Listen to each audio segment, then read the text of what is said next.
Konnichiwa! And that is the last time I'm going to try to say anything Japanese on this episode of the podcast devoted to the classic, or sometimes not so classic, genre cinema of yesteryear. It's Monster Kid Radio. My name is Derek M. Cook, your writer, host, and producer, and I'd like to welcome you to the show. This week, we are getting our kaiju on. Sometimes I feel like I don't talk about kaiju enough here on Monster Kid Radio. Part of it is because there are so many other amazing kaiju podcasts and outlets out there, and I don't know what I'd bring to the table. But then I remember, I've got a lot of friends who know a lot about kaiju, and a lot of friends who produce content about kaiju, sometimes for our show here. Okay, actually he's been doing it for a little while. I'm talking about Mark Matzke, the man behind the Beta Capsule Review, and this week, he's coming onto the show for a debrief about G-Fest, which is a convention that I've never been to, so I've always had to experience G-Fest secondhand, always through somebody else's podcast, or YouTube video, or a blog entry, or just chatting with them on Facebook or whatever. Well, this time I'm getting as close to G-Fest as I possibly can without actually going myself, because I've got longtime attendee Mark here to tell us all about what G-Fest is and what his G-Fest experience was like. I can't wait to get into that conversation. Mark is a great dude. Haven't had a chance to really chat with him as much as I'd like. So him taking some time out of his day to chat with me about G-Fest, it was awesome. And I can't wait to get to that. And, Mark, he could have easily taken the week off. He's the featured conversation on this week's episode, but no. Mark doesn't know how to ultra stop as he ultra continues his Beta Capsule review, looking at Ultra 7. I'm doing it again. Anyway, we've got the Beta Capsule review, plus let's get some more kaiju action on when Kenny revisits a segment that he once did for the Monster Kid movie stream about kaiju collectibles in his look at famous monsters of filmland. So that's all coming up this week on the show. Oh, let's talk about the music that we're playing right now. Normally I let you know at the top. I'll let you know right now. The song is called Red Tsunami. It's from the band Daikaiju. Figured it was fitting to play something from the band Daikaiju this week on the show. Daikaiju is a surf band based out of Huntsville, Alabama, and they've got a show coming up in August in Dallas, Texas at 3 Links, August 22nd. Go check them out. Let them know that you heard about them here on Monster Kid Radio. You'll hear this song in its entirety at the end of the show. But first, the Beta Capsule review, look at famous monsters of filmland, and the featured conversation with Mark. Let's roll into it right now. Go, God, so I can't say that. It's a copyright thing, isn't it?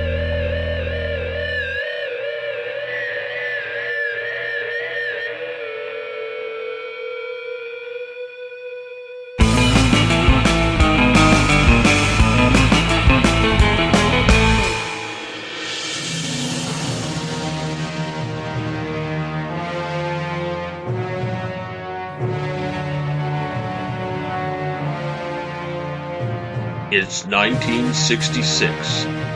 The space race is on. The Cold War is heating up, and giant monsters are destroying Japan. Daikaiju Attack, the serialized giant monster story, presented free every week on daikaijuattack.com and sdsullivan.com. Become a member of the Daikaiju Attack group on Facebook. Join the action today. Out of the polluted waters it came, to become the most fearful menace that ever threatened mankind. Feeding, growing ever more deadly on smog. Only one force dared stand up to its overpowering evil. Godzilla! Godzilla versus the smog monster. Will Godzilla, man's friend, be vanquished?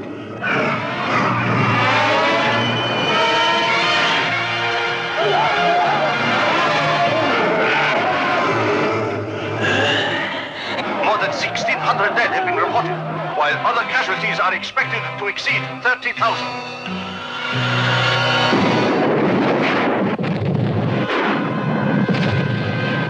The main storage tank of the Japan Oil Company has exploded.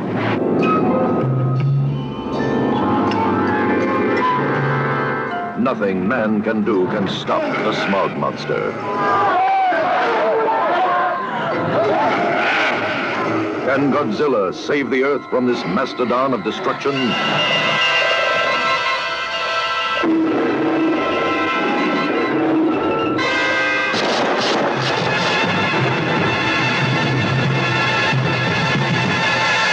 Jolt of terror with two of America's most blood-chilling science fiction shockers, Island of the Burning Damned and Godzilla's Revenge.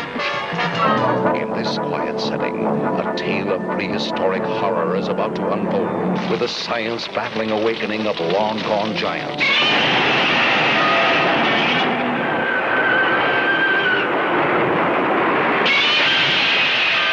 Fighting amongst each other for the conquest of our planet. See the giant spiders spin their web of fear around their enemies.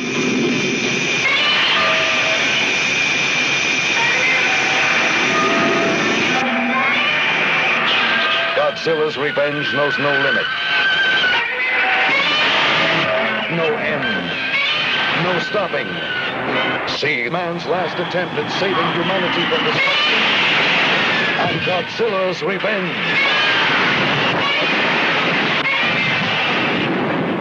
And on the same shot-filled program, Island of the Burning Dam. What is that strange noise and burning white heat that drove people to their death?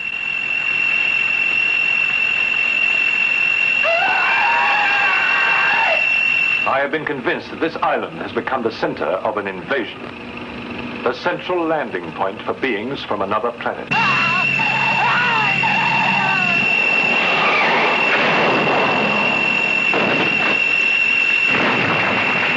What happens when an unknown power from outer space uses our radar signals as life-saving beacons to bring it to Earth to consume our energy?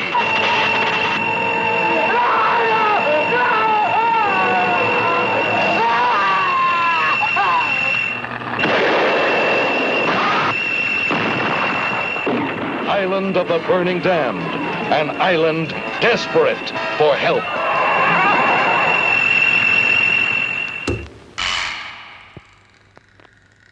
Live from the Land of Light in Nebula M78, home of the mighty Ultra Heroes, it's Monster Kid Radio's Beta Capsule Review.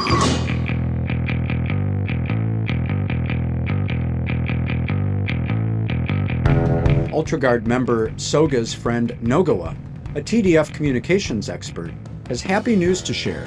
He's engaged to his sweetheart Sanae, but his joy is interrupted by an alien abduction in episode 27 of Tsuburaya Productions' Ultra 7 entitled The Human Cyborg. When Sanae is recovered in the woods of the Asahinama region, Soga and Dan rush to her side and they hear her repeating Nogawa's name, but their search for him proves unsuccessful. That's because he has been held captive aboard a flying saucer and through a series of procedures transformed into a double agent for alien Borg. After reappearing to Sanae to say a final goodbye, Nogawa, now himself a partial cyborg, returns to TDF base. His demeanor seems suspicious to Dan, and it isn't long before the entire UltraGuard observes him planting small bombs throughout the TDF interior. In a direct confrontation, Nogawa mercilessly beats Dan until he is dropped by a disabling taser shot from Soga's gun. X-rays show that Nogawa has a control apparatus implanted in his brain, and Anne participates in surgery to remove it. While in recovery, he names the location of the Borg spacecraft, and the UltraGuard moves to destroy it. Soga and Furuhashi locate all the bombs planted by Nogawa, except one, the one attached to Dan's boot during their scuffle, and Dan still lies in the TDF infirmary with 10 minutes to go before detonation. The Human Cyborg offers a welcome change of pace from a visual standpoint, with lots of on-location filming in the mountainous Japanese countryside, and even a daytime battle with alien Borg, whose final form resembles a sleek suit of armor. While there are no major revelations in the story, it moves at a brisk pace, and There are some genuinely unnerving moments, such as the scene in which a cyborg Nogawa returns to his fiancée Sanae entering the room as a literal shadow of his former self. The epilogue of episode 27 takes place at a Christian chapel, as Sanae and Nogawa are finally united in marriage. This brings to light what was, in the late 60s, a growing trend in post-war Japan, a Western-style wedding, a trend that has only grown in popularity since then, even though only 1% of Japanese people identify as Christian believers. Scenes and images like this are sprinkled into many Ultra series, quite likely a reflection of Eiji Tsuburaya's worldview as a baptized Roman Catholic. For Monster Kid Radio's Beta Capsule Review, this is Mark Matzke reporting. It's a Monster Marathon, now all in one gigantic show. 3 of the newest and most exciting monster hits, starring Earth champion and protector Godzilla. First, thrill the Godzilla on Monster Island with more monsters than have ever appeared on the screen at one time. Then it's the action-packed Godzilla versus the Cosmic Monster. And finally, the classic Godzilla versus Megalon. All 3 in one colossal show. Rated G. Pounding across the motion picture screen comes the most terrifying monster of them all. Gamera, the Invincible. Gamera, the super monster that even the H-bomb cannot destroy. Gamera, the Invincible. Attention everyone! Take cover! Gamera, consuming raw atomic power.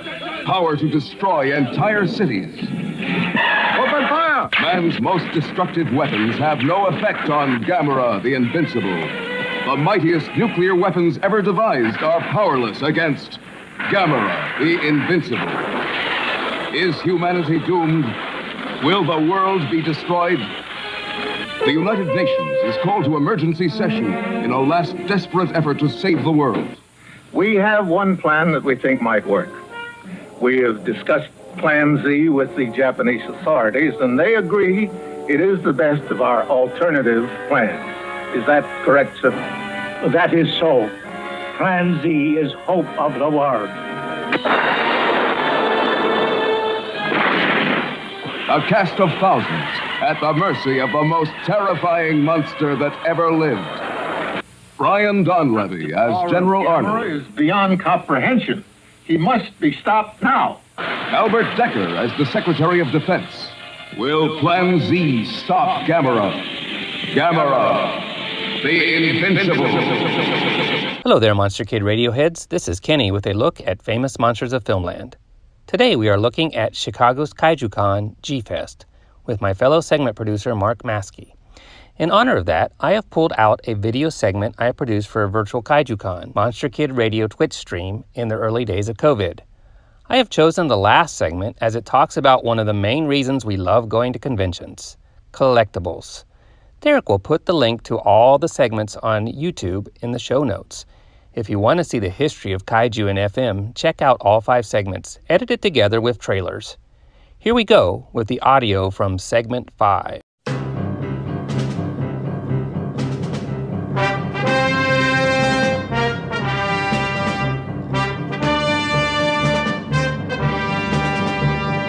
Konnichiwa, Kaiju fans. This is Kenny from Monster Kid Radio with a look at famous monsters of Filmland. We are going through the history of Kaiju and FM.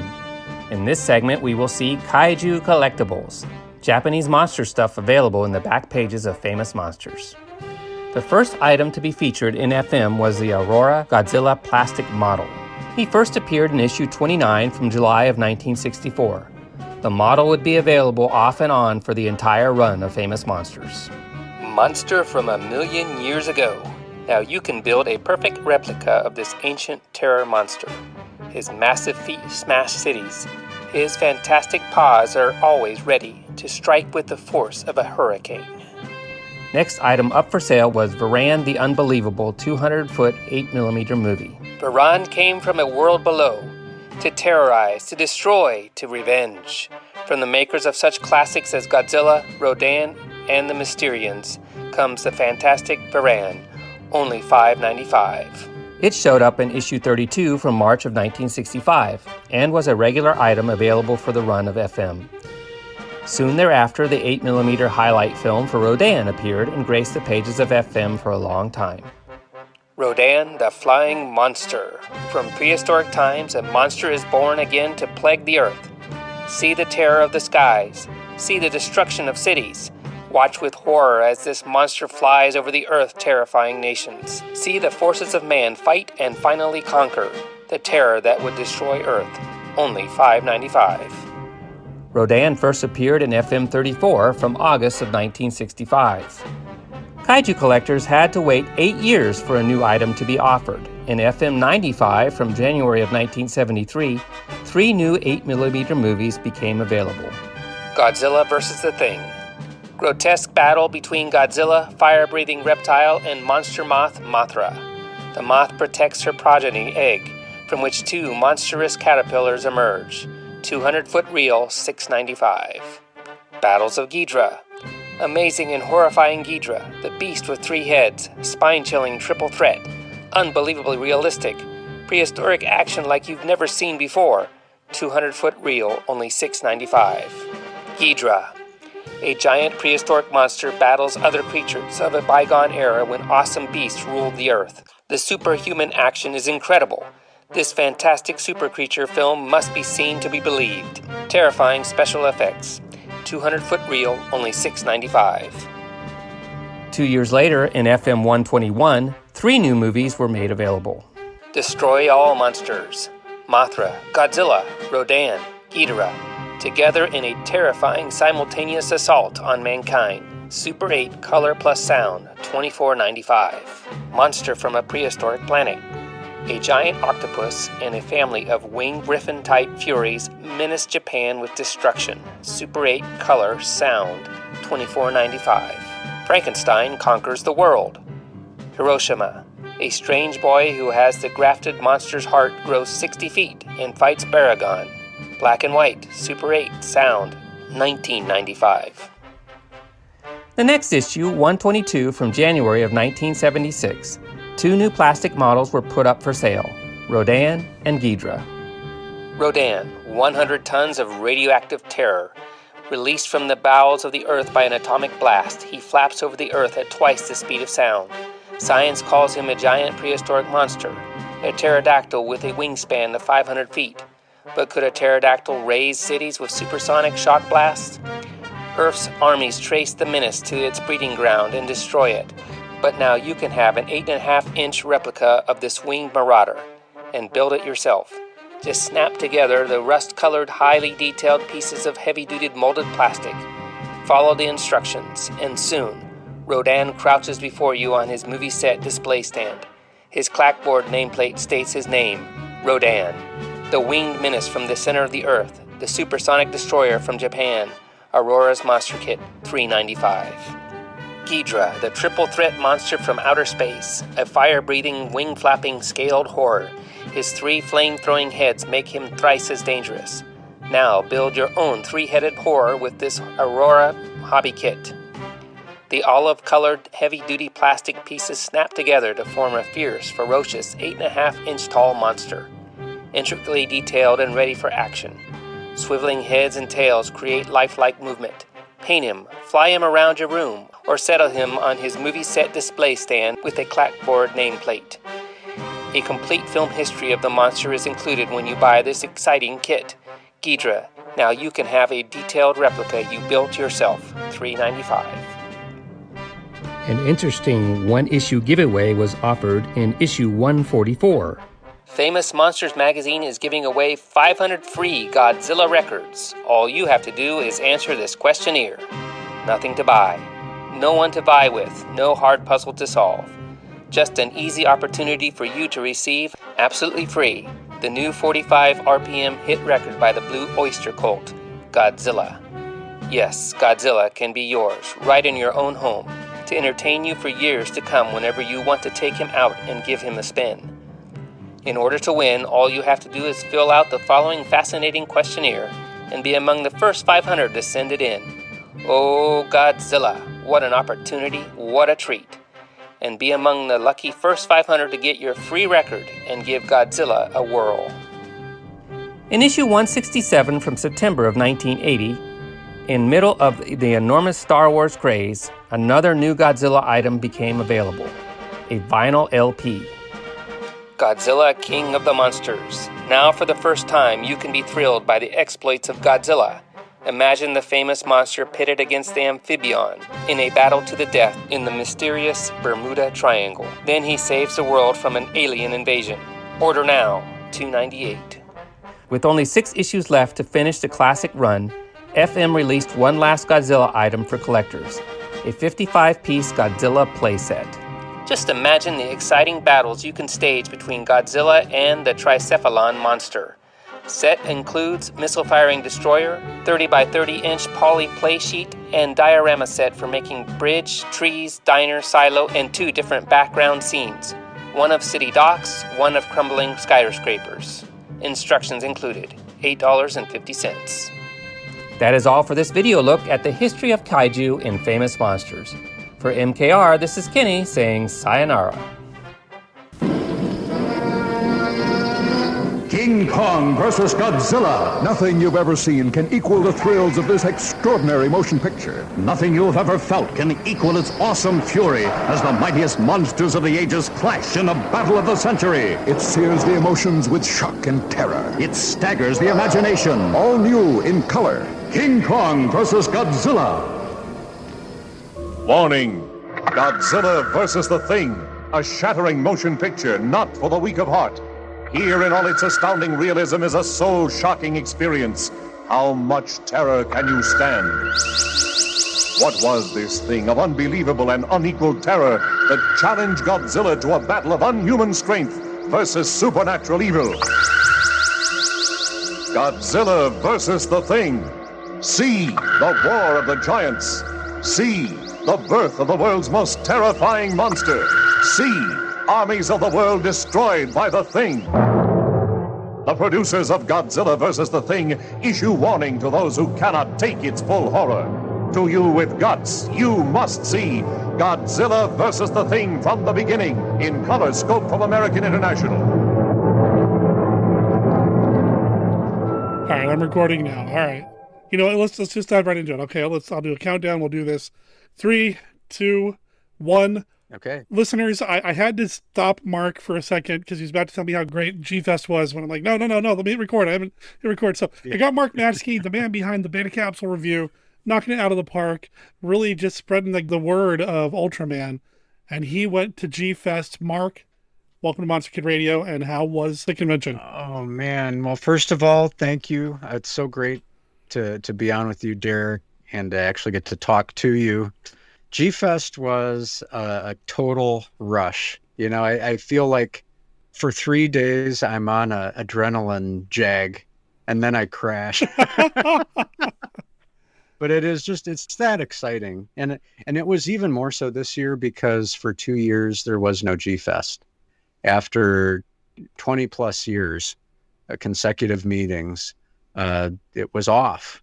And 2020, you know, it was a real blow, but you kind of saw it coming.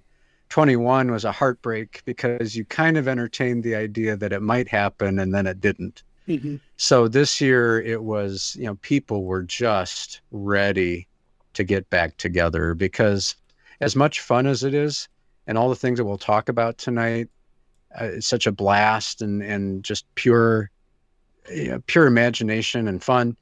It's also a reunion of sorts. You know, because, like, for example, our first G-Fest was in 2009. That means this was our 12th G-Fest. And after a while, it becomes a family reunion of sorts, where you just are looking for certain people that you've gotten to know throughout the years. So with the 3 calendar years off, people were so, you know, just ready to get back together and have a Godzilla party. And that's what happened. That's exactly what happened. Party like a Godzilla party. Yep, there you go. Godzilla party, don't stop. All right. Yeah. I hear what you're saying, though, about like the family reunion vibe, because that's what happens at Monster Bash, too. Is right. You end up, you go for like the Godzilla or the monsters or whatever, but it really becomes more of a community experience with these people who have, for better or worse, become family. Mm-hmm. And you've been going since, what you say, 2009?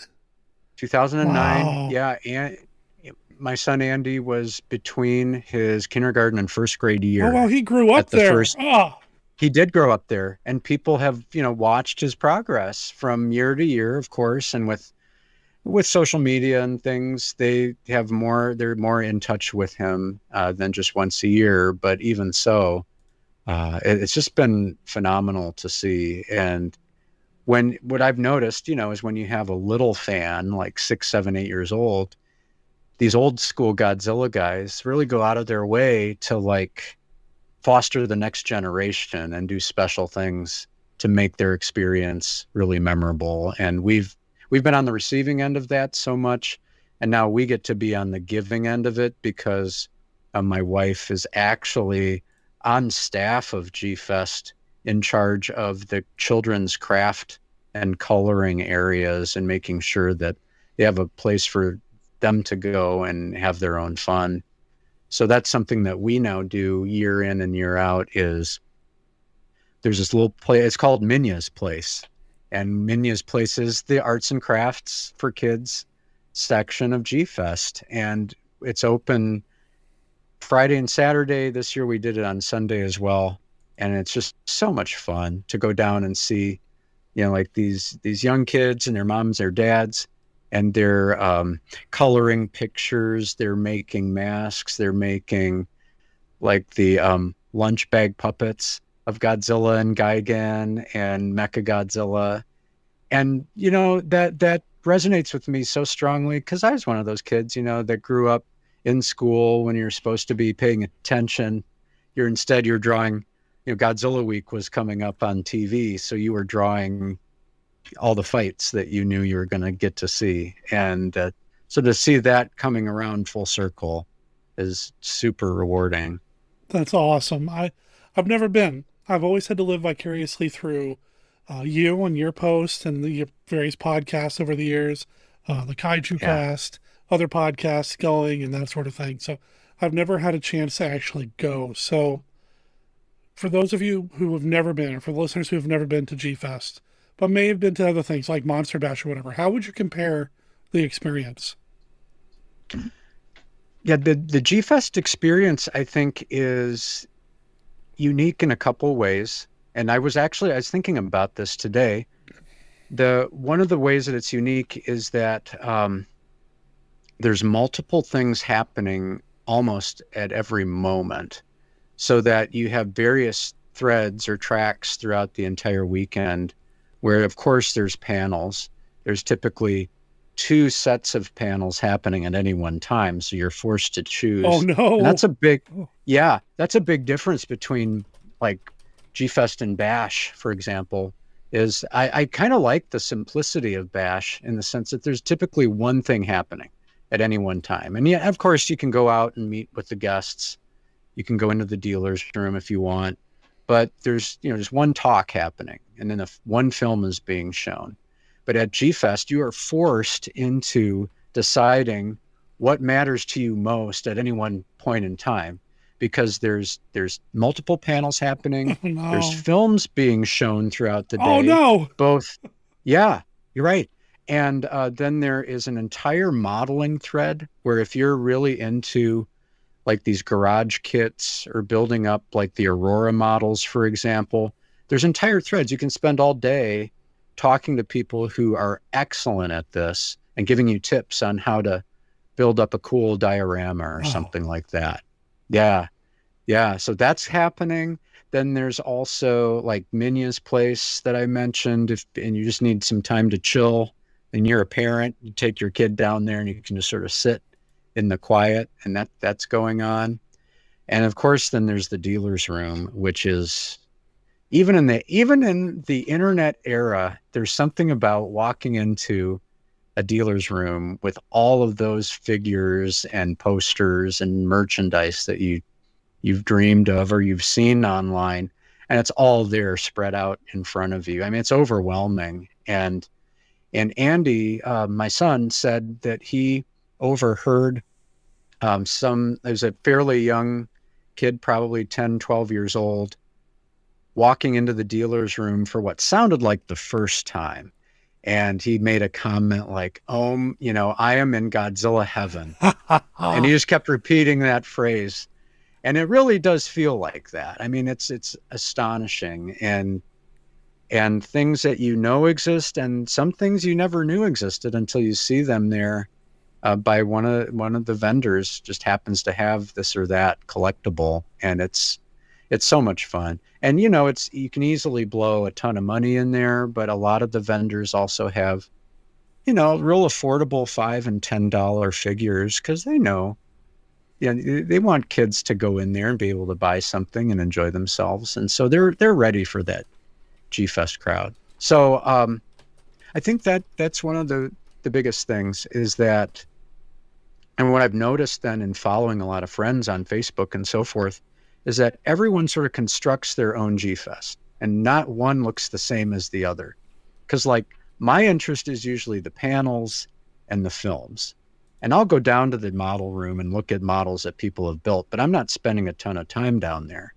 But then you look at somebody else's G-Fest and they were watching the fan-made films and they were in the model room a lot. And they were, just off doing some of the other things that you have at your disposal there. And it's just cool to see how you sort of build your own experience. And at the same time, I think one of the things that makes G-Fest really inviting is the fact that it's totally fan-run, fan-organized, which makes it very user-friendly, and there's no standoffishness or even like a corporate feel, like at a Comic-Con, for example, where you're just there to get an autograph and you stand in this massive line and then you're done. That's your experience. G-Fest is, honest to goodness, a place where you could go and say, what would really be fun would be to do a panel about Godzilla versus Megalon. And we're going to talk about the various parts of that movie. If you were to approach the people who organize G-Fest, almost without exception, they would say, sure, we'll make room for that next year. Give me a write-up on it and we can do it. So it's very much by the fans for the fans, and it's very user-friendly and just friendly in general. And that was our experience from the very get-go. There's a whole element of the convention called G-Fans Helping G-Fans, and there's certain families that have been attending G-Fest for a long time, and they have some profound issues in their families that require a lot of medical expenses and things, and this is a way of helping them out in a fun way. Wow. Like, David Nunes is in charge of that. Great guy. He's one of the first people we met at our very first G-Fest. And he just solicits people to donate items, which are then auctioned off throughout the weekend in various ways. And that money helps to go defray the costs for these families and their ongoing needs that they have. So there's also, a very helpful element to it as well. And it's just, it's getting big enough where it's a lot to handle, but it's still a very homegrown con. And I adore that. I just think that there's something really authentic about it still. And I think that'll always be there. Yeah, Monster Bash is pretty much one track in if you want to do everything, you can do everything. Another convention that I talk a lot about here on the show, the Lovecraft Film Festival, is more like what you're describing, where you've got 3 different screens going. You've got panels going in another building. So you really have to kind of decide. And it used to be, at least with the Lovecraft thing, if you did it just right and you went all 3 days, you could see everything, movie-wise anyways. And then they started doing panels and they're like, now it's whatever. But sure. And that's kind of the fun, though, for me, for Lovecraft anyway, is going through and figuring out, okay, what am I going to go see? What am I going to go do? And I almost always go do the panels more than anything else. Because the movies I can eventually see somewhere else. Yeah. And the panels and the live experiences, you can't recreate that at home on Netflix or Amazon Prime. Although you said something a second ago that caught my interest. Fan films? Oh yeah. Is this a big thing? Is this a thing in the kaiju community? Yeah, it really is. And it's all over the map in terms of like being tied into studios and access to certain like costumes and sets. There was one very famous one in the kaiju community anyway, a couple of years ago, where it was Godzilla versus the Wolfman. I'm familiar with that. This was, yeah. And so the guy who put that all together actually came to G-Fest. He's from Japan, and showed it. And it was such a big deal because it was something that had been whispered about, for a long time, that it may or may not exist. And he brought it and showed it, and it just, the place went wild over it. But there's a whole, it's a contest. It's called a contest, but it really is a forum for people to show the kaiju films that they make. And when I say it's a spectrum, it really is a spectrum. I mean, it's everything from almost access to Toho level costumes all the way down to like 10, 11-year-old guys making films with their Bandai figures, stop motion, and everything in between. And that reminds me then, as I say that, a thread that I haven't even mentioned yet is called Dojo Studios. And what Dojo Studios is a year in, year out recreation of the filmmaking techniques that were used in our favorite Godzilla films to make G-Fest oriented short films. And a lot of those are on YouTube. If you look up Dojo Studios, costumes are constructed meticulously. The scale sets are built, and that's all stuff that just the rank and file guy like me can go in and watch them work on these projects for a little while. And Dojo Studios then also becomes sort of the epicenter for the costume contest, which is sort of the ultimate, it's the climax of every G-Fest, basically. It's held on the Saturday night of the weekend, and people bring their costumes that they've worked on, in some cases for years, and they have the opportunity to come in, be seen by everyone. That's all gathered around for this. And this year's estimate is that it was nearly somewhere probably between 4,000 and 5,000 people jammed into this ballroom. And you have elaborate suits that look photoreal, like they walked right out of Godzilla versus Biollante. That was one of the Godzilla suits this year. All the way down to a little girl who was dressed and who looked almost exactly like Gia from Godzilla versus Kong. Oh, wow. Right down to the little Kong doll that she was holding, and brought the house down. And it was not an elaborate costume, but it was just so faithful to what's in the movie that you could hear like an audible gasp when she walked in, because it was like Gia stepped out of the movie and was walking among the people in the ballroom. And it's just one of those awesome moments that people will be talking about, I think, for a long time. She actually won one of the entries. I think it was like child entry, adult made costume. And she should have, because it was just breathtaking to see that. Wow.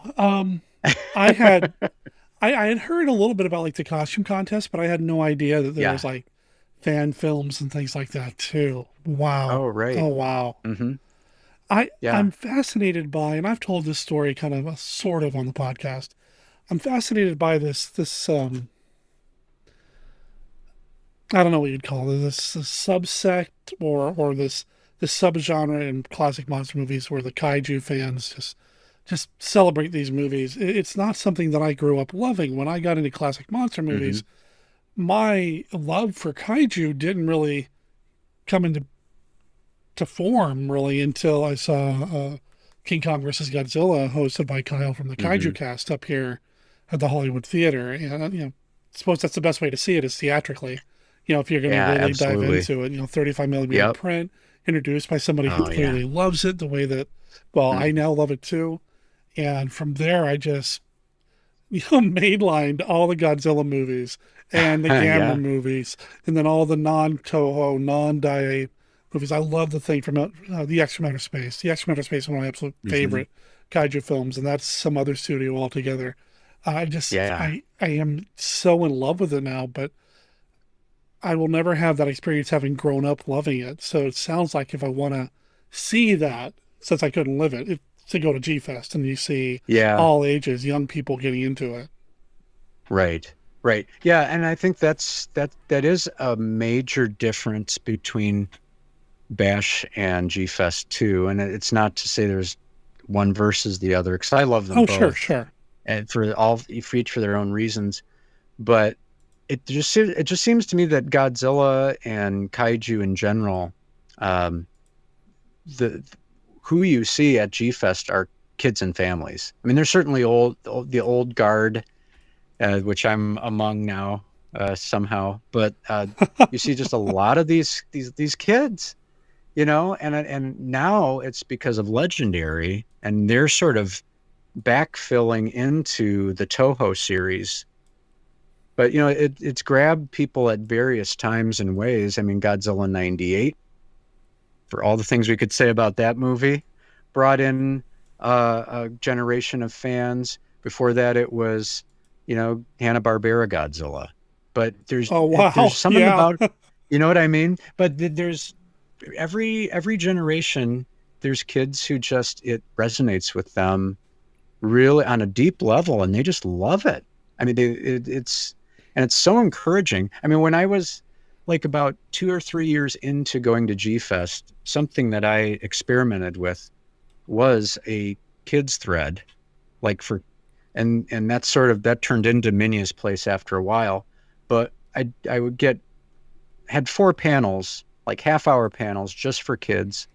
And one of them I was going right through the whole Godzilla series, just sort of talking about each movie. And what I discovered very quickly is that there were 8, 9, 10-year-old kids who knew just as much about those films as I did, if not more. And it just left me feeling like, you know what, this fandom is in good shape for the future, because these kids love these movies, love this character, and are reacting to it in their own ways, whether that's artwork, building costumes, or making little movies with their iPhones. I mean, they'll show you these things that they're working on, and it's inspiring. And to see all the kids who have this sincere interest is a special thing, for Godzilla fans like us. And you see that at G-Fest like nowhere else that I know of. Wow. Yeah. Yeah, and to be clear, to kind of confirm what you were just saying there a second, Mark, I don't think you are saying one's better than the other. I don't want anybody to take that away from this conversation, because y'all know I love the Bash. The Monster Bash is very special to me. One of these days I'll get back to it when finances and the endemic is over and all that. I'll get there someday. I've never been to G-Fest, and I've always wanted to go. And now I want to go even more. Just talking to you over the past 20 minutes, I'm hearing this. It's a completely different experience that could complement one another with, oh man. And, oh man, the idea of fan films, dude, I love that stuff. And listeners know this, and I show things on the stream too, the DIY aesthetic of the fan films and the independents and the wannabe filmmakers. I used to think I'd be a filmmaker when I grew up. I haven't said that, in like a week, and I'm getting back into it, making a documentary now. It's not kaiju related, but now I'm kind of wondering, do I need to make a kaiju movie? Because apparently there's an audience for it. That's awesome. Yes. Yeah. Yeah. And I guess, right. And speaking of audiences, one thing that I haven't even mentioned yet, to sink the hook even deeper, is there's really 2 locations for G-Fest. One is the Conference Hotel and Conference Center, and the other is the Pickwick Theater in Park Ridge, Illinois, which was built in the 1920s. It's a grand old movie palace, but it's been retrofitted in some wonderful ways with modern digital projection, awesome sound, And just over the last 10, 12 years, they've taken all the old rickety seats out and put in more comfortable seating. So it's just the perfect place to see kaiju films. Because what I'm reminded of again and again, year in and year out, is that these movies in particular were meant to be seen on the biggest screen possible. Oh, yeah. And it just comes through so clearly as you're sitting there. And what multiplies sort of the whole experience is you're watching this with other G fans who, when the Toho symbol comes up at the beginning of the film, people burst into wild applause and cheers. And then as the credits roll, names come up like Akira Takarada, cheers, Ishiro Honda, cheers, Eiji Tsuburaya, cheers and applause. And you just feel like, oh my goodness, I am at home among my people. And it's so much fun. It really is. And, sometimes this was reflected in the program book. People may see some things online about this year's screening of Godzilla versus Kong. There is the modern impulse to sort of go MST or riff tracks on these movies. Yeah. And sort of there's a place for that. And you know me, and I have nothing but love for MST 3K and riff tracks. I love what they do. That could be a show in itself. But this is sort of loud, obnoxious, attention for its own sake sort of riffing. And in some cases, skirting the line of what's appropriate for an audience that could have 8, 9, and 10-year-old kids in it. So that was a little bit of a problem this year at the Godzilla vs. Kong screening, but, not enough to ruin my enjoyment of it. And, Andy's 19 at this point, so that's not as much of an issue for me as a parent. But anyway, it's just fun. I mean, the sort of the penultimate experience of that, I think, is still on YouTube if people want to watch it. 3 years ago, when Godzilla King of the Monsters was shown, the legendary film,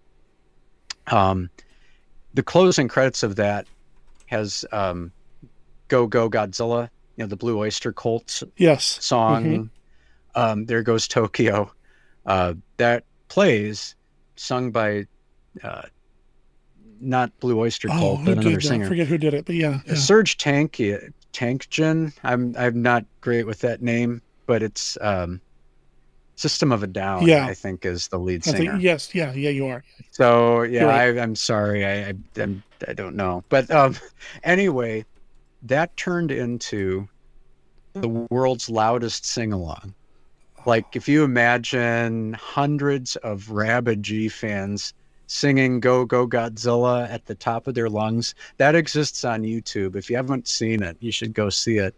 That symbolizes for me the G-Fest experience in total, because it's just the joy of, I'm with a group of people who loves this stuff, like really authentically loves it. It's just there's nothing else to compare it to, really. I will go look for that, listeners, and if I can find it, of course, link in the show notes. Gotta see that.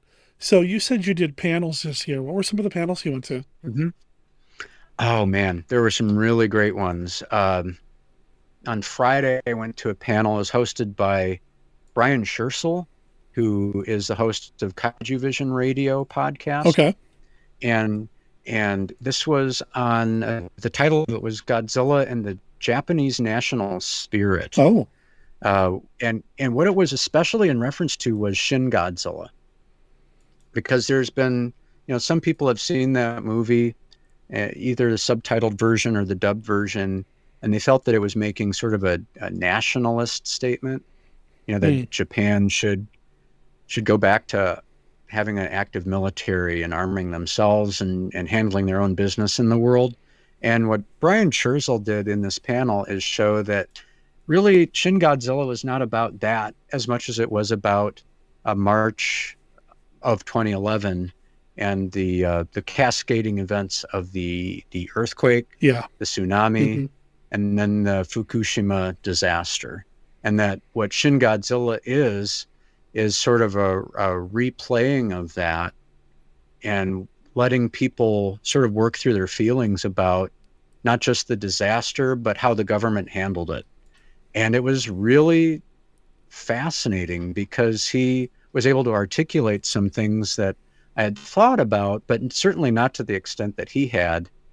And did a great job, I think, of demonstrating that that movie was such a huge hit with the Japanese public precisely because it allowed them to process what they had gone through in that disaster. And when you watch the movie now that way, it's like, oh yeah, of course, it's because you have the disaster is evolving just as Godzilla evolves through Shin. Mm-hmm. And how do we respond to it? How much do we want America to be involved in that response? How much do we need them to be? So it was really an enlightening panel, and it got a really good audience response as well. A lot of good questions and answers. Right on. Speaking of which, did you like Shin Godzilla? I did. Yeah, I'm a huge fan. Yeah, I was fortunate. Yeah, when it was in theaters in 2016, I was fortunate to go. And I just loved it. I was blown away. I felt like, in a way that I really couldn't describe, I felt like it harkened back to the original, which I love, but it was also completely modern. And in part because it was just Japan, and Godzilla comes and he destroys things. And how do you deal with that? That's, it had some parallels to the original that I really appreciated, but in modern 4K, yeah. and the incredible graphics. I like the design. Not many Godzilla movies have unnerved me, but the scene where Shin Godzilla basically, incinerates Tokyo, where he breathes out the fume first and then has that ultraviolet ray. Yeah. I was like, this is really something. I mean, this is bothersome. And I like that. I like the reaction that gave me. So that was a really insightful, good panel to start things off with. Right on. Yeah. On Saturday, then, I went to a panel that was called Akira Takarada, His Life, Career, and Legacy. Akira Takarada passed away in March of this year.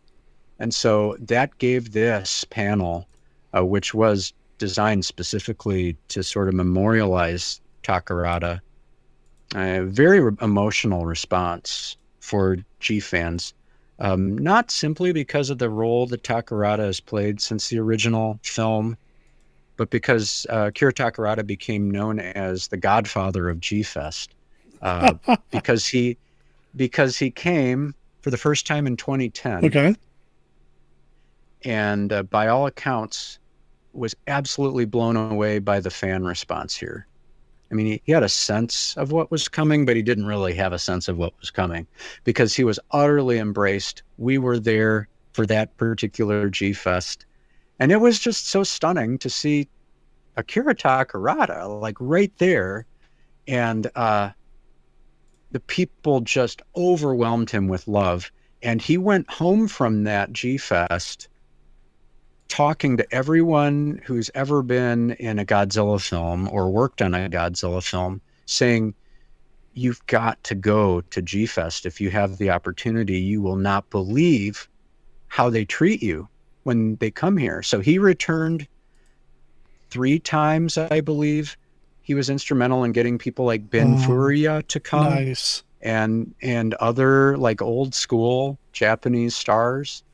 And not only that, but G-Fest also has had a G tour where they take a group of people over to Japan, and it's almost single-handedly because of Akira Takarada that G tour was able to get into Toho Studios, meet people who had worked on the films, and he got Toho Studios to open their prop vault so that the people on that tour were able to hold the actual oxygen destroyer Wow. used in the film in their own hands. And that's because of the experience that Takarada-san had at his first and succeeding G-Fests. So this panel was both a retrospective on his career, which was an amazing career, and it far exceeded just his kaiju roles, but he was a great singer, a great live entertainer, and he also did a ton of voiceover stuff. Akira Takarada was the voice of Jafar in Aladdin in the Disney movie. He did the voiceover for the villain. I didn't know that. In Disney's Aladdin, yeah. As well as the voice of a force-sensitive creature in Star Wars: The Clone Wars, or Star Wars Rebels. Okay. But anyway, that panel was done by Martin Arlt, who is the editor of Mad Scientist, the fanzine, and he's the panel's organizer for G-Fest also. And he said ahead of time, because I was talking to him before it all started, he's like, I don't know how I'm going to get through this, because he and his wife Pam took Akira Takarada around Chicago before they showed him the sights before the first G-Fest. They took him to Wrigley Field. They took him to the Hancock Building in Chicago. And he was, on the verge of tears throughout this presentation, but held it together enough. And the thing that I haven't mentioned yet is that some of the special guests this year were Akira Takarada's son and daughter. And so they were overwhelmed throughout the presentation, visibly moved to tears a number of times, and sitting in the front row. So Martin saw them reacting. It was just an emotional thing, but it was something I think that was really needed by this community in order to mourn his passing, because this was our opportunity to do it. And Martin did a phenomenal job of saying everything that needed to be said. Wow, that sounds. I'm a little moved thinking about it myself. Having never been to G-Fest, never really had an opportunity to interact with anybody that they had brought him from Japan. He was always somebody I wanted to interact with, and never had an opportunity to do so. So, yeah, wow. Yeah, he truly was. The godfather of G-Fest, in the sense that his embrace of the fans and the time and attention that he would give to anyone, whether he was signing at his table or if he was just walking around the convention. I have a picture I'll show you. It's blurry. It was taken on a really old phone. But that first year, 2010, Andy was standing on the end of a row. And as Akira Takarada came by, he picked Andy up in his arms and lifted him up and sort of swung him around. And I got a picture of that as it was happening. And I showed that this year to his son and daughter, just to say, look at the man that your father was to us. It's just, it gives me chills right now to even remember it and talk about it. That's how moved he was by the reception that he received here. And you put yourself in his shoes. To be greeted that warmly, it's not something you would really expect, I don't think. And I really hope that it was a special part of his life here, and the latter dozen years of his life. Yeah. Wow. That's fantastic. Yeah. I don't know how to segue out of that, but I know. Mad Scientist magazine, by the way, folks, Monster Kid Radio approves. It's a great magazine. I don't think I've picked up the most recent one, actually. I don't know where they are right now in terms of what's available, but they do a lot of kaiju content. And the current issue is a kaiju cover, so go check it out. Kaiju cover by Jeff Zornow. That's cool. Oh, yeah. Who does great work as well. So, very cool. So you did those two panels. Any other highlights or anything? Or? Oh, yeah. One of the special guests this year, one was Tomoko Ai, who was Katsura in Terror of Mechagodzilla, the cyborg okay. woman. That's her second visit to G Fest, and she's great. Everybody loves her. She likes being there. Just a radiant presence at G Fest still, all these years later. The first time guest to the conference this year was Hiroyuki Kawase, who was Ken Yano in Godzilla vs. the Smog Monster, and Roku-chan from Godzilla vs. Megalon. He was the little boy in both of those. Okay. Now he's grown up. He's no longer in entertainment or acting. He's a pilot for Japan Air. Oh. But he was there to talk about his experiences as a child actor in Godzilla vs. The Smog Monster and Godzilla vs. Megalon. So that was a lot of fun. He was interviewed by Ed Godshashevsky, who has done a lot in the Godzilla community, and most recently partnered with Steve Rifle on a wonderful Ishiro Honda biography. But he's done a ton of audio commentary. He had the fanzine Japanese Giants as well. Okay. But it was so much fun to listen to Hiroyuki Kawase talk about his experiences as a child actor, because it's not something that he was all that comfortable with doing, which was an interesting facet of his conversation. His parents enrolled him basically in an acting troupe and got him some jobs, and he was actually on not only in these kaiju movies, but he was on an episode of Ultraman, or Return of Ultraman. Okay. And also then in a Kurosawa film, believe it or not, Dodeskaden, he was in that particular movie. It's kind of a strange Kurosawa movie. It's sort of set in a junkyard, is sort of a summary of it. And he was a little boy in that. And he finally left acting not long after being in the Godzilla films, just because he wanted to be a normal kid and go to school with his friends and just be regular. That's what he did. So he has this.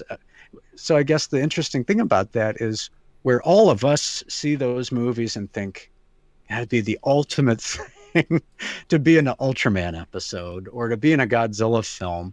For him, it was a job, and the people were nice to him, but he would really have rather been in school, just being a normal kid with his friends. But I think now seeing how much we appreciate what he did and how we all sort of live vicariously through him as a kid gives him a new perspective on it. And he's all smiles when he was there. And I think enjoying the turn that this has taken for him. Really cool. Oh, man. I got to get to G-Fest, man. Yeah, you do. We need to make this happen. It has to happen, because I think you'd have the smile on your face all weekend like everybody else does, because it's really such an awesome experience. One other thing I wanted to tell you about is the panel Behind the Kaiju Curtain, which the recent book by Norman England was about his experiences there in Japan, being on set at Toho Studios. Ed Godshashevsky again, as well as Matt Burkett, interviewed Norman, who was being Skyped in from Japan. So what that meant is that Norman was able to show us all the pictures that he wasn't able to put in the book. So you had all of these books, or all of these pictures and photos that he took on set, even little short clip movies of what it's like to be on the set at Toho while scenes are being filmed of Godzilla versus Baragon, for example, and explosions are happening, and he's getting to know the Japanese cast. And those are photos that really will probably not be shown anywhere else, but because it was G-Fest, he showed them, and it was just phenomenal. And Andy and I were we were sitting next to each other during that, kind of pinching each other the whole time. Like, can you believe that we're seeing this I mean, because it's what you imagine in your mind when you read the book, but there's really a very minuscule amount of photographs in the text of the book, and this is what you would see if there were. And it's just again, it's one of those completely unique experiences that if you're at G-Fest, you're able to have that for just an hour or so, and it's just incredible.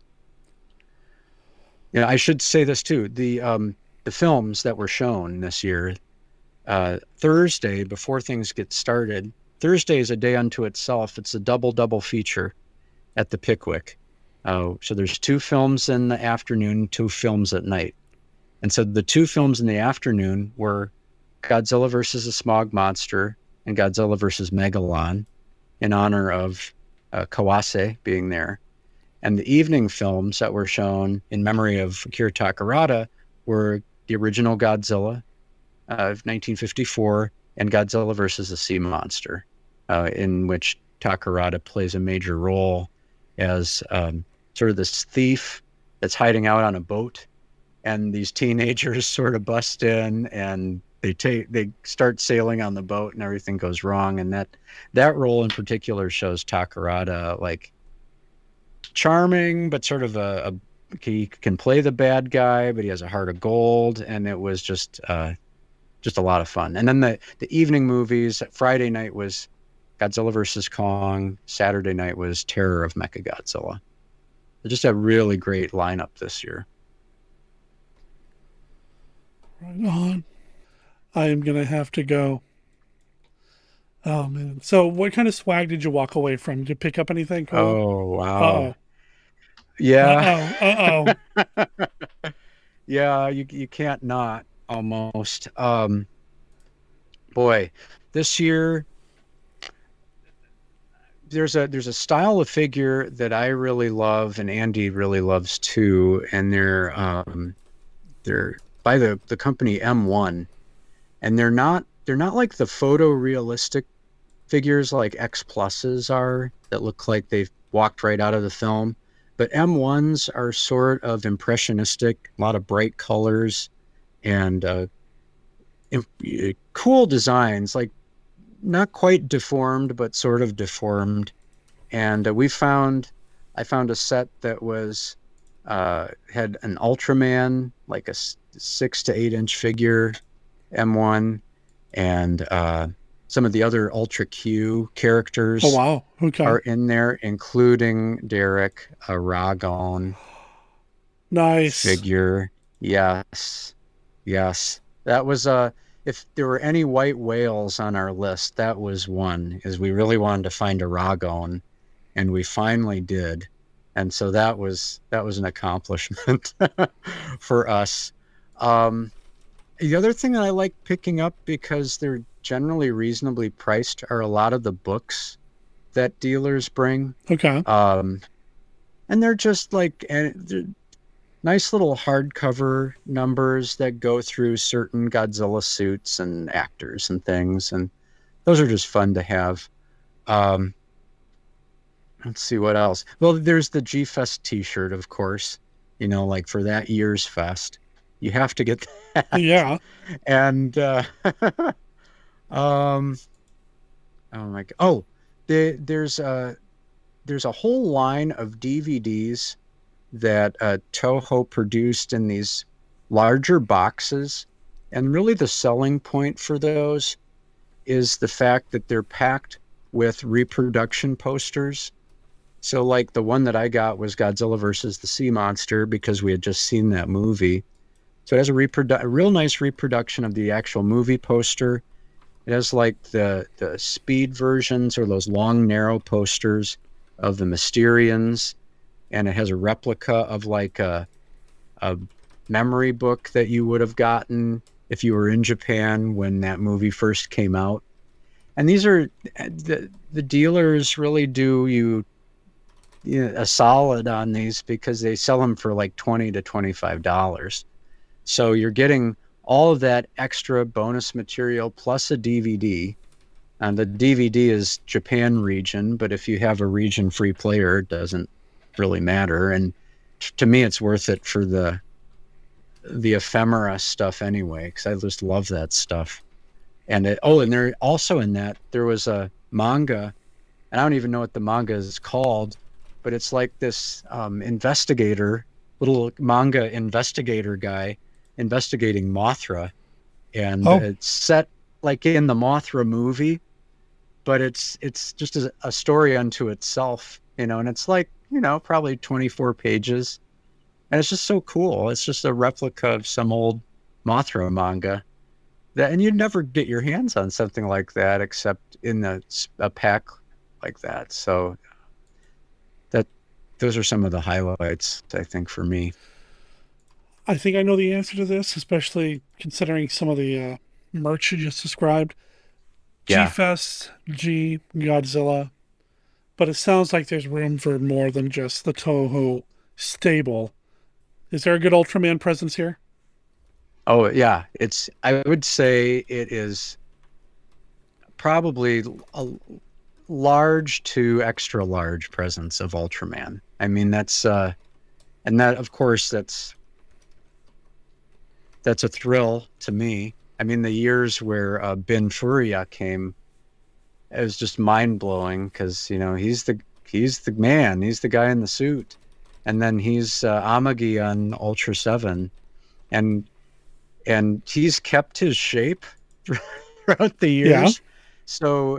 So he wore one year, he wore his Ultra 7 suit. Oh, wow. His Ultra Guard suit was what he came to the opening ceremonies in. And it was just astounding because he just looked not different at all from when the time that he had come. And there was the year where Hiroko Sakurai was there.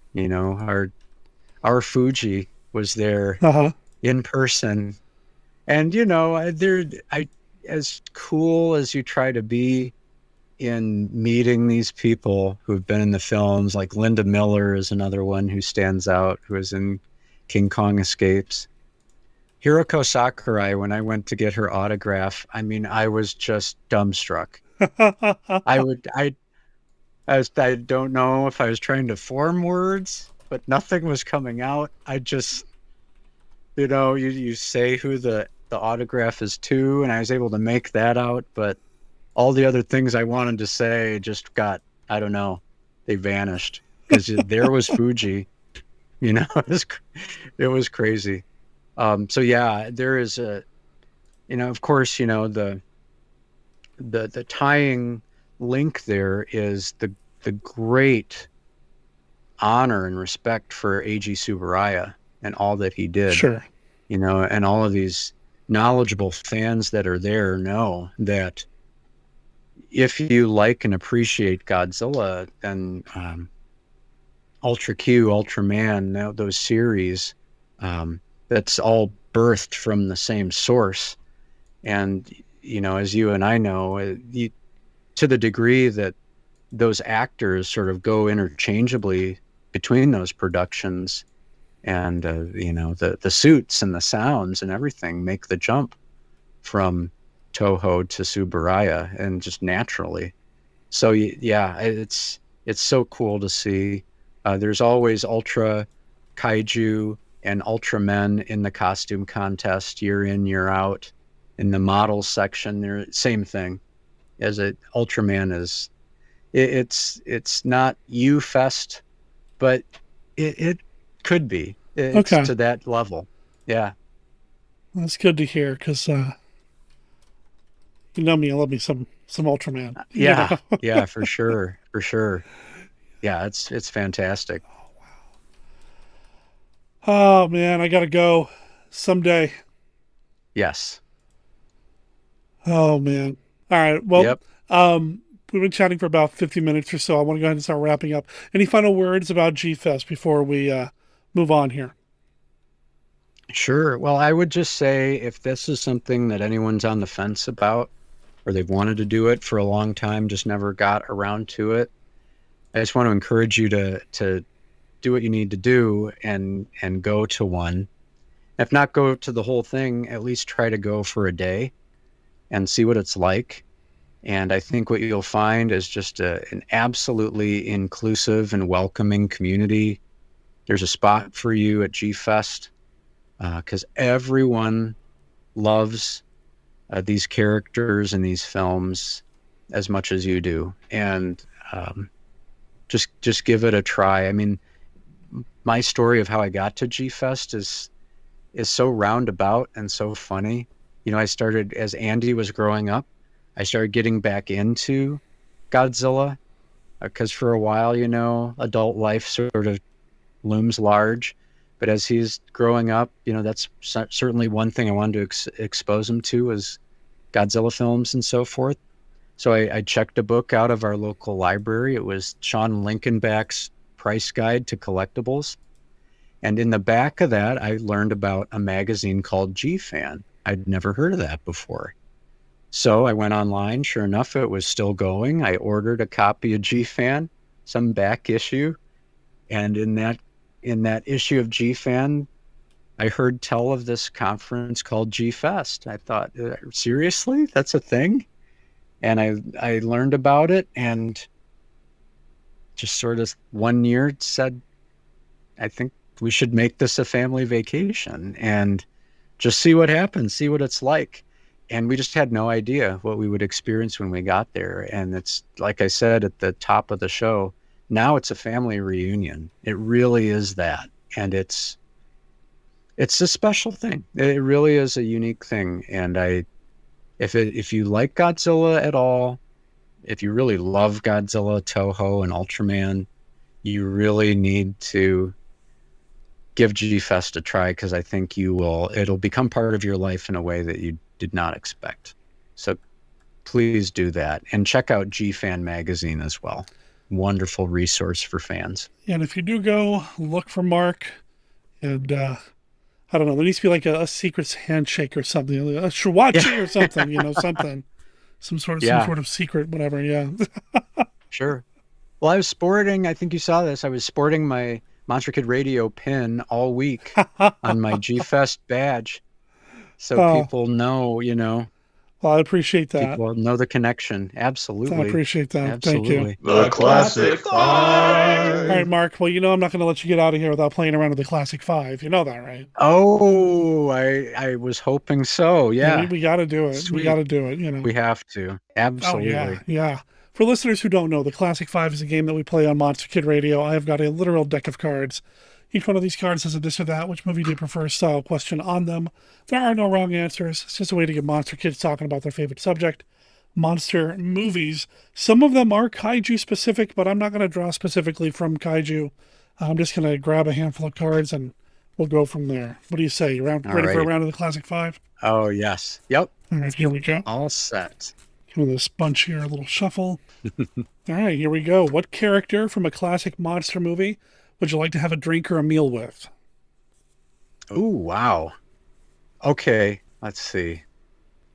Inspector Krogh from Son of Frankenstein. Oh, I love that. You know, last summer I went through all the Son of movies, and that one stuck out to me, and that character in particular is so awesome to me. I love how that, because you know, Atwill goes through so many phases with that character. It's hilarious. Like everything from the dart game to like recounting how his arm was torn off. I mean, imagine the stories that he would be able to tell. Yeah. Over a couple of drinks. Good point. Good point. Yeah, good call. So all the Son of movies. So Son of Frankenstein, Son of Dracula, I guess Son of Kong. Yeah. Son of Godzilla, of course. Yeah. Yeah. Even this obscure one called Son of Engagi. Oh, wow. Oh, yeah. Wow. That one's yeah. Not as good as some of the others. No. it's you know, it's interesting. It's interesting, but yeah. Wow. Yeah. A true indie effort. There's a cool story behind it, you know, but yeah, fortunately it's on YouTube. Yeah. Still, if people want to watch it, yep. You can. All right, I did not plan this one. I'm just drawing, like I said, I'm just drawing the cards randomly, but here's a kaiju question. Okay. Kaiju question. Okay. Favorite flying kaiju? Oh. I am going to say Rodan. I'm going to say Rodan. See, this is why we're friends, because, you know? Yeah. I have a new, it's a long-standing appreciation, but having rewatched Rodan not too long ago, I'm just more and more impressed with that film every time I see it. You know, it had a hard act to follow in many ways. Yeah. Coming closely on the heels of the first two Godzilla movies. This is the first big Toho color production. And I think the most telling thing about the quality of that film and that monster is the fact of how much stock footage from Rodan shows up in later Toho monster ROMs.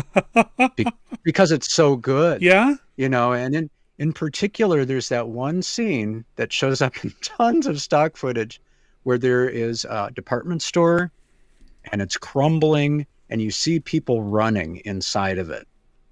And that I just, to this day, I don't know how they were able to do that in 1956 or 57 when they were making that film. And it just gets reused all the time.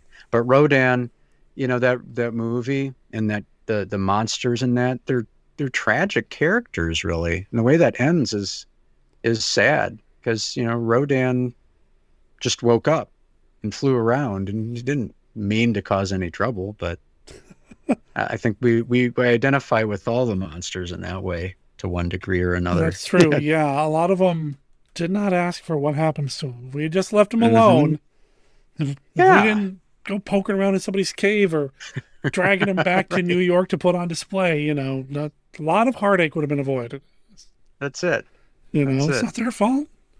All right. Yeah. Card number 3. What classic monster movie needs a prequel? Oh, wow. Well, you just mentioned Kong. I think a King Kong prequel would be pretty fun.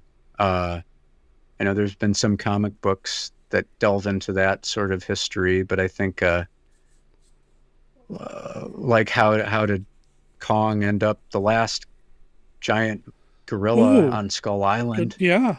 Would be kind of a interesting story, or maybe just like a Kong family tree, and the natives on the island. You know, how'd they build that wall? How long did it take? You know, what happened? It's an impressive that made them... wall. It's yeah. So I'll go with the Kong prequel. I like it. All right, card number 4. Favorite Boris Karloff role?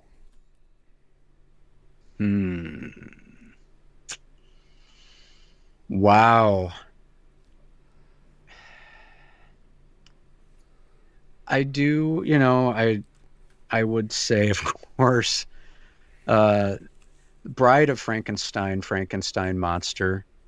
I know that he had mixed feelings about talking in the role. Good point. But the way that he does it, I think, shows the difficulty in doing so. I like that role a lot. This is not my favorite role, but I like the role that he does in The Old Dark House, where he's just the creepy butler guy. He's really good in that, though. On occasion, yeah.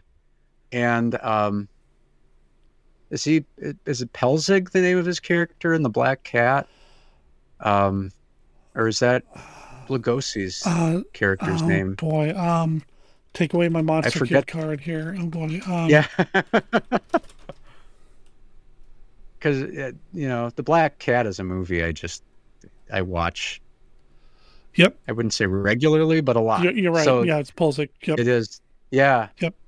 So I would almost go with the Pelzig character as my favorite, just because you see Boris Karloff. I mean, he's minimally made up. It's mostly just him. His hair is probably done for the movie, but for the most part, it's just him and his acting chops and Bela's and their interplay in that and the way that he goes out in that film. Oh, yeah. I mean, that's a pretty indelible role. So I'll go with the Black Cat and the Pelzig character. Right on. All right. Final question. Dwight Fry, Renfield or Fritz? Oh, geez. I've heard this one on other Classic Fives. Yeah. I'm going to say Renfield. He has more of an arc. He has more of an arc. Yeah, yeah. And just how he goes for it when he's incarcerated and when he's going after flies, and the just how he the look in his eye. I'll say it that way. You know, that really creeped me out as a kid, and it still has the ability to make me really feel like, and this guy's all gone. You know, he's Dracula's now, and you know, I like the Fritz character, but I'll go with Renfield. Strong Renfield, yeah. Right on. Well, Mark, this has been awesome. I'm glad this worked out because now I'm even more confident that you and I need to do an Ultraman Kaiju episode. Ooh, yeah. Gotta do that. You know, I want to talk about Red King with somebody. I love Red King so much. I'm talking about Red King and King Joe and some of the others. Yeah. Yes. Yeah, you got it. I mean, anytime, you know, the drop of a hat, we can do Ultra Kaiju. Oh, man. I would love it. I have been going back through, I've watched it before, of course, but I'm going back through and I'm watching Ultra 7 with you now through the episodes. Okay. And Wednesday, my cat loves it. Just something about the bright colors and the flashy or whatever. Yeah. She is transfixed. I put on Ultra 7 and she's got a little chair that she sits up on and just will stare at the TV. It's great. Oh my goodness. That's awesome. I love it. That's awesome. That series draws everyone in. So good.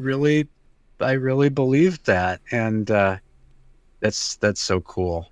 I'm glad Wednesday enjoys it. That gives me a little extra to go on now. So people can hear you on my show every week, but you're busy doing other things as well. Are you doing any podcasts right now or anything going on with Small Town Monsters? Yeah. I continue to be a co-host of a show called Monsteropolis. That's sort of a catch-all show for Small Town Monsters, which is an independent production company that does documentaries about mysteries and monsters throughout the United States and the impact it has on their region.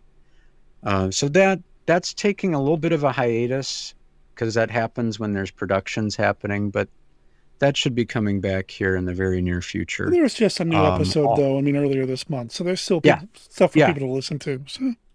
Yeah, we've really tried to keep it regular. It goes in fits and starts, but that's a lot of fun. And my son Andy and I have done a show called Sasquatch, which is devoted to Bigfoot cases, and looking at those going from kind of state to state. And that's always going to be something we're adding on to as well. And that you can find those episodes.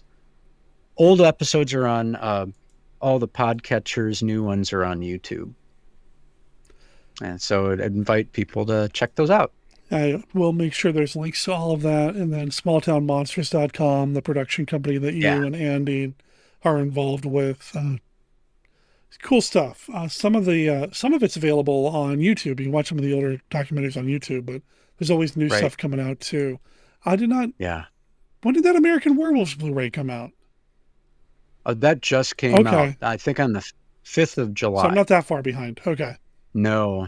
Yeah, that's a good one. And something brand new. It's only 5 days old right now as we're talking. Is called Sasquatch Unearthed. The Ridge. Okay. That's free on YouTube, and I got to narrate that one. Wow. So I'm pretty excited about it. Yeah.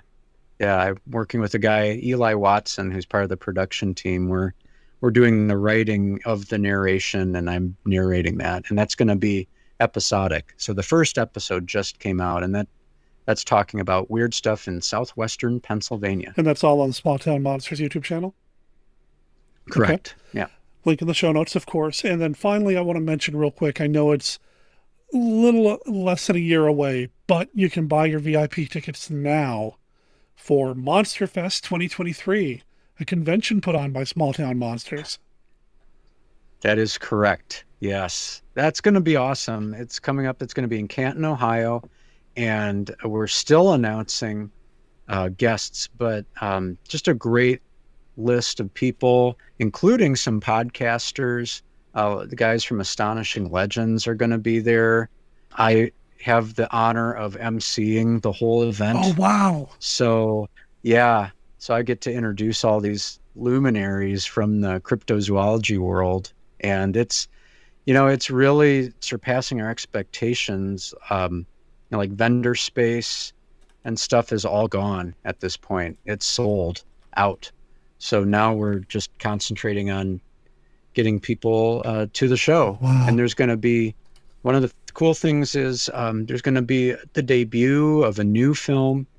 I can't say what it is quite yet, but it's going to be at the Canton Palace Theater, which is a beautiful movie palace in downtown Canton, Ohio. Monster Bash actually has a program that they run there in August. This coming August, they're doing the Bela Film Festival at the Canton Palace Theater. That's where we're going to be showing this film. Oh, wow. And then yeah. And then Saturday is all of the panel events in the vendors area and stuff like that. But it has the potential to be kind of a big event, but it's going to be fun, especially for people who enjoy Bigfoot and the unexplained. It'll be right up their alley. Oh, how cool is that? Well, that's awesome. Yeah. I know that you post a lot of this stuff on Facebook or wherever, but keep me posted.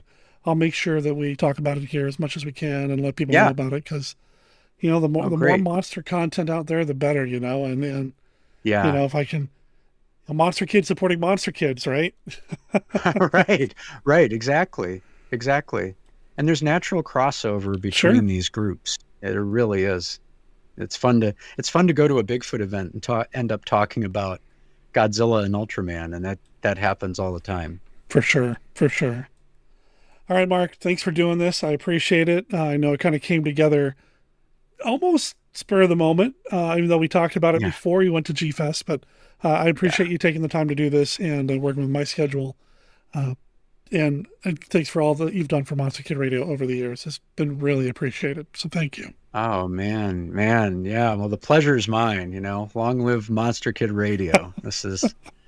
I love it. I'm a fan. As much as I am contributing to it, I listen to it like everybody else and love it.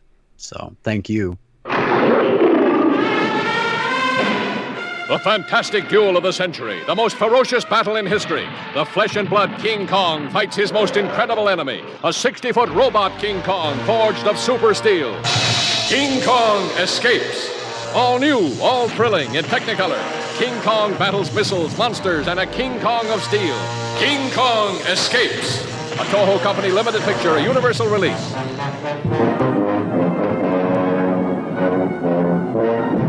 Monster of is a skyscraper.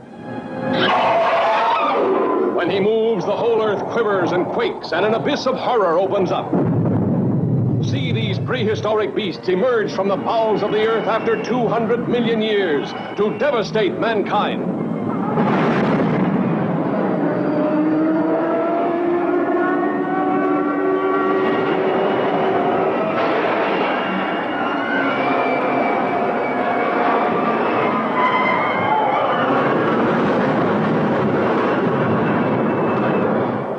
Supersonic jets cannot catch him.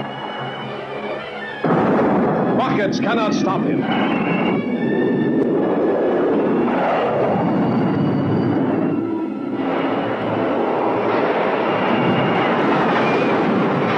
Armored tanks are helpless before him.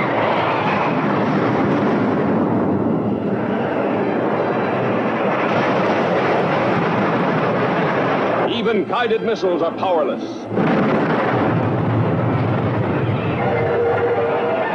See Rodan destroy a modern city, leveling it to the earth with a killing airstream of his mighty wings.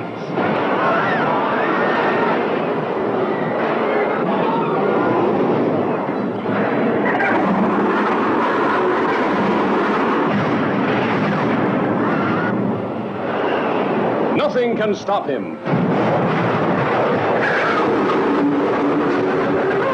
Nothing escapes this monstrous beast of evil.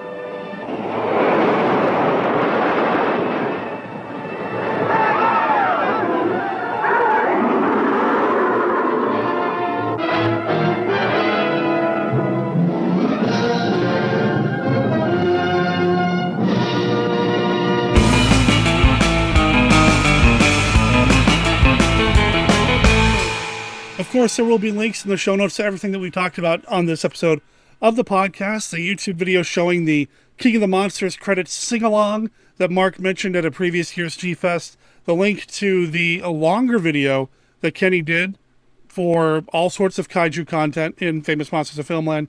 That'll be there as well as links to everything that you need to know about Monster Kid Radio.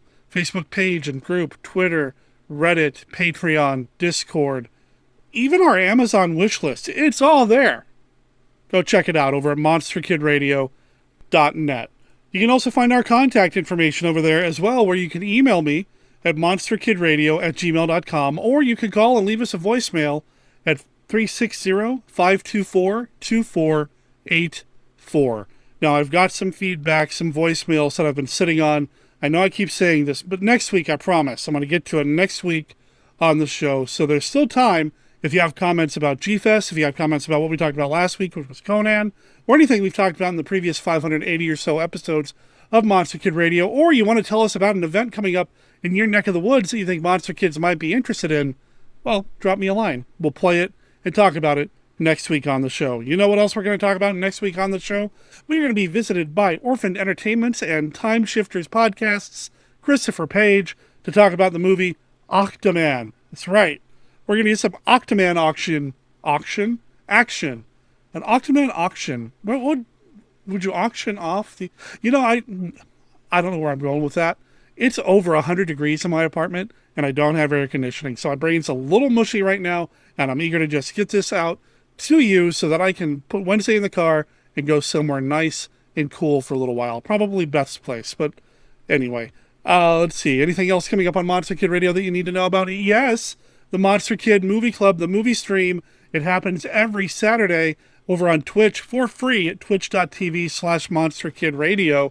And if you listen to this before July 30th, you're in for a treat, because on July 30th, starting at 11 a.m. Pacific for the pre-show, around noon for the movies, we're going black and white. We're taking some classic or not so classic monster movies that you know as color films, and we're turning them into black and white. Now, we've done this a couple of times over the years, and I'd like to think that we were one of the first people to do this before other people started posting it on YouTube as well. But Manos, The Hands of Fate, in black and white, that's happening on the stream for free on Twitch, twitch.tv/monsterkidradio. I did say that other people have posted this on YouTube and that sort of thing, and that's true. But what they have not posted on YouTube is, well, one, I did a little bit of fiddling to it. I tweaked it and tried to enhance it and made the picture even more intense or crisp or whatever you want to call it. But the biggest part is that you get a conversation going. There's a chat, a live chat going through the entire day. It's the only time I'm ever going to encourage you to talk during a movie. So please join us over there if you can. Again, it's twitch.tv/monsterkidradio. We do something similar on Tuesdays around 3:30 p.m. Pacific is when things kick off over there. And lately we've been doing a lot of cliffhangers, some old school serials. We're going to be showing chapters 8 through 15 of the Batman and Robin serial, as well as Atom Man versus Superman. That's happening on this Tuesday, August 2nd. No wonder it's 100 degrees here. We're in the middle of global warming summer. Anyway. Where was I? I was about to say thank you for listening again. I appreciate you. I appreciate all of the support, everything that you do for me, whether it's Patreon support, whether it's joining us on Twitch, whether it's just sharing posts on Twitter or Facebook, or leaving reviews wherever you download your podcasts. I don't know if the iTunes store is still a thing, but I know you can download Monster Kid Radio a number of different places, and if you can leave a review for us over there, be much appreciated. Until next week, remember, Monster Kid Radio is a registered service mark of Monster Kid Radio, LLC. All original content of Monster Kid Radio by Monster Kid Radio, LLC is licensed under a Creative Commons Attribution, Non-Commercial, No Derivatives 3.0 unported license. Of course, that doesn't apply to the song Red Tsunami. That is copyright 2022 Daikaiju. You can find the band Daikaiju at daikaiju.bandcamp.com. Check out this EP release as well as the rest of their albums. Or if you're in the Dallas, Texas area on August 22nd, you can check them out at 3 links where they're doing a show. If I was in the area, I'd go. But I'm not, so I'm just saying. If you are, though, you should go. Anyway, my name is Derek M. Cook. I'll talk to everybody next week. Ciao.